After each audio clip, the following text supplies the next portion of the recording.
Hello everyone, welcome back to my channel. तो last के 20 दिन बचे हैं नीट के लिए।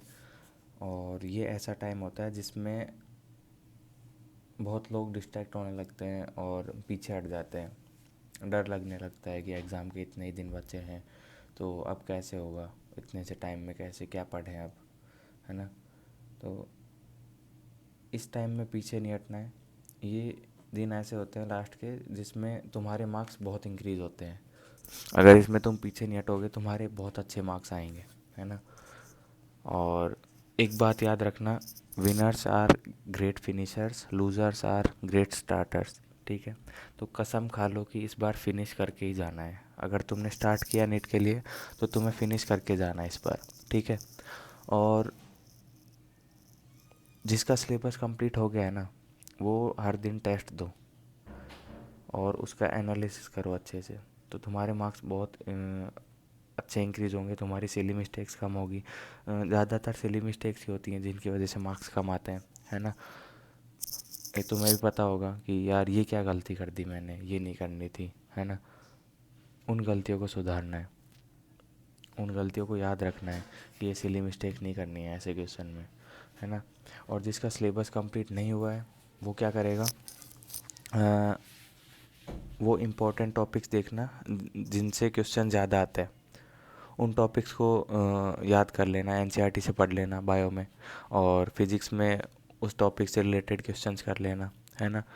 फिज़िक्स में पहले थोड़ा बेसिक्स ज़रूरत होती है, पर एक बार देख लेना, है ना। जो हाई वेटेज टॉपिक्स होते हैं ना, इजी इजी होते हैं जो, उनको देख लेना। जैसे मॉडर्न फिज़िक्स है वो देख लेना, है ना। और बायोलॉजी में जैसे लास्ट के चैप्टर्स हैं इकोलॉजी वाले, है ना। और जेनेटिक्स है, उसको पढ़ लेना, उसमें से बहुत क्वेश्चंस आते हैं।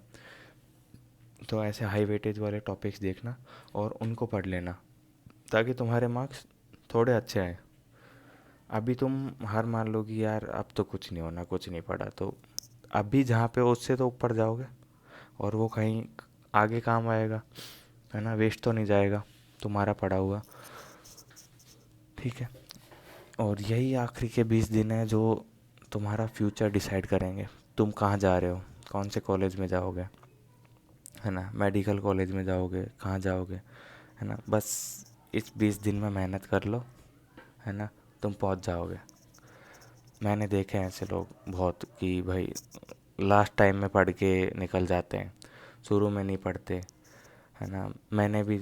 मैंने खुद भी तो यही किया था। मैं जब पहले क्या करता था, मैं पढ़ाई करता था शुरू में, बट लास्ट में आके मेरे को डर लगने लग जाता था कि यार अब कैसे करूं, एनजाइटी हो रही है, स्ट्रेस हो रहा है ना।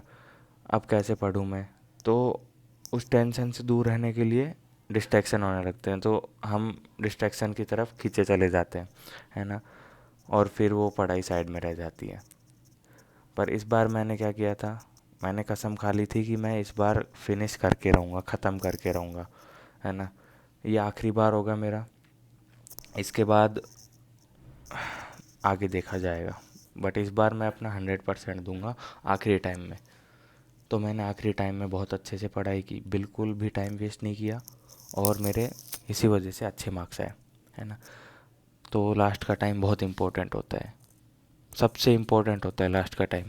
ठीक है, शुरू का टाइम तुमने पहले क्या किया हो, कुछ भी टाइम वेस्ट किया हो, कितना भी किया हो, बट अभी जो टाइम बचा है थोड़ा सा इसमें पढ़ लो, है ना। और जो शुरू से अच्छे से पढ़ रहे हैं वो तो लगे रहो लास्ट तक।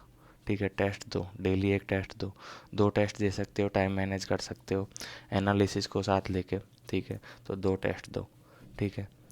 और अपने मिस्टेक्स पे काम करो, अपनी गलतियों पे काम करो, मार्क्स को और इंक्रीज़ करने का ट्राई करो ताकि रैंक अच्छी आए, है ना। और कोई भी नेगेटिव थिंकिंग नहीं लानी है अपने दिमाग में। ठीक है।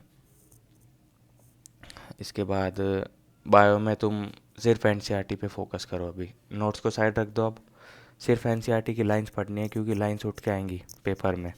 ठीक है, लाइन की लाइन उठा के दे देंगे, बीच में कुछ वर्ड चेंज कर देंगे, उससे क्वेश्चन गलत हो जाएगा। तो एनसीईआरटी तो पूरी चाट जाओ तुम लास्ट के टाइम में। ठीक है, एनालिसिस के थ्रू करना एनसीईआरटी का रिवीजन, जैसे कोई क्वेश्चन है स्टेटमेंट वाला, 4 स्टेटमेंट्स हैं, उसकी हर स्टेटमेंट देखना, अलग अलग चैप्टर से भी होगी, तो उसकी वो पूरा पैराग्राफ पढ़ लेना। ऐसे करके तुम्हारी एनसीईआरटी हो जाएगी पूरी, ठीक है। और पीवाईक्यूज सॉल्व करने हैं, ठीक है। और लास्ट के टाइम में ज़्यादा हाई लेवल पेपर सॉल्व मत करना कि भाई तुम बहुत हाई लेवल कर रहे हो, नीट से बाहर के लेवल का पेपर सॉल्व कर रहे हो, तुम्हारे मार्क्स कम आ रहे हैं, फिर तुम्हें स्ट्रेस हो रहा है कि इतने कम मार्क्स आ रहे हैं एंड पे आके। वो नहीं करना है, ठीक है। मार्क्स कम ज़्यादा होते रहते हैं, तुम्हारे नीट में अच्छे मार्क्स आएंगे।